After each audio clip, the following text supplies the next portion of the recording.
ನಮಸ್ಕಾರ. ಈ ಮಧುಮೇಹ ಕಾಯಿಲೆನ ನಾವು ರಿವರ್ಸ್ ಮಾಡ್ಬೋದು. ತುಂಬ ಜನ ನಾವು ಈ ಆಲ್ಟರ್ನೇಟ್ ಮೆಡಿಸಿನಲ್ಲಿ ಏನು ಹೇಳ್ತಾ ಇದ್ದೀವಿ, ಇವತ್ತು ನಾವು ಡಯಾಬಿಟಿಸ್ನ ರಿವರ್ಸ್ ಮಾಡ್ಬೋದು.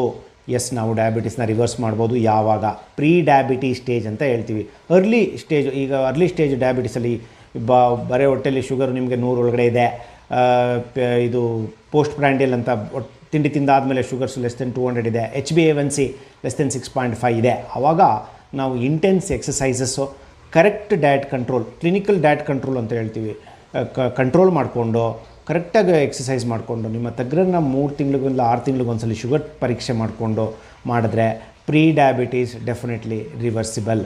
ಬಟ್ ಒನ್ಸು ನಾವು ಫ್ರ್ಯಾಂಕ್ ಡಯಾಬಿಟೀಸ್ ಅಂತ ಏನು ಹೇಳ್ತೀವಿ, HbA1c 3 ತಿಂಗಳ ಆ್ಯಾವ್ರೇಜ್ ಶುಗರು 7 ಮೇಲೆ ಹೋದರೆ ಅದು ಕಷ್ಟವಾಗ್ತದೆ ನಾವು ಡಯಾಬಿಟೀಸ್ನ ರಿವರ್ಸ್ ಮಾಡೋದು. ಸೊ ನನ್ನ ಒಂದು ಸಲಹೆ ಇಷ್ಟೇ, ಡಯಾಬಿಟೀಸ್ ಪ್ರೀ ಡಯಾಬಿಟೀಸ್ನ ನಾವು ರಿವರ್ಸ್ ಮಾಡ್ಬೋದು. ಫ್ರ್ಯಾಂಕ್ ಡಯಾಬಿಟೀಸ್ನ ನಾವು ರಿವರ್ಸ್ ಮಾಡಲಿಕ್ಕೆ ಸಾಧ್ಯ ಇಲ್ಲ.